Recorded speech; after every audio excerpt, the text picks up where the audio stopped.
Go to Aurel Braun now. He's an expert analyst and a professor of international relations for political science at the University of Toronto.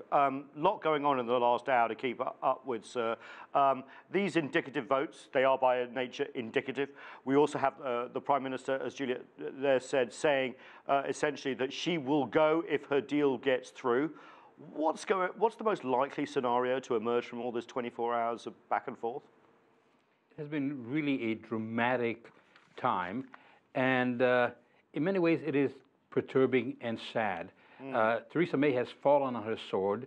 She acted in a very noble, well-intentioned way, but at the same time she has proven herself to be a poor negotiator and not a very adept leader. And Britain is a culture that prides itself on tradition and on a sense of order, and yet what you see is utter chaos.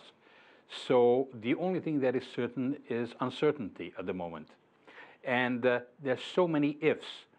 Mrs. May said that she will resign if her plan goes through, but that is far from certain. We don't know how long she would take. Would she leave in May, or would she wait until the G20 meeting in Japan in June? Who is going to switch? Who is going to support her? The DUP has said that they're not going to support, but they may abstain, so she might still be able to get through. We see defections in the Labour Party, and there is a sense of profound pessimism in Brussels. They fear that now perhaps there will be a no Brexit exit. Yeah. And I think everybody at this point bears a great deal of blame. Yeah, I'm going to be a bit unfair to you here and ask you whether you think any of these 8 indicative votes that are now being counted as we speak has a chance. I mean, there's everything from basically revoking Article 50, which was essentially put the UK back in the European Union, to basically a managed hard Brexit. What do you think is most likely on the cards there? Well, it's probably not likely the most extreme ones will pass, and those would be that there would be no negotiated Brexit, or that this would go back to the people and there would be a vote on it, because even members of the Labour Party, the shadow Labour Secretary has quit so she could vote against it, and so there may be some indication that there's a softening among the Brexiteers. I think that might be one of the factors, but as you noted, these votes are not legally binding.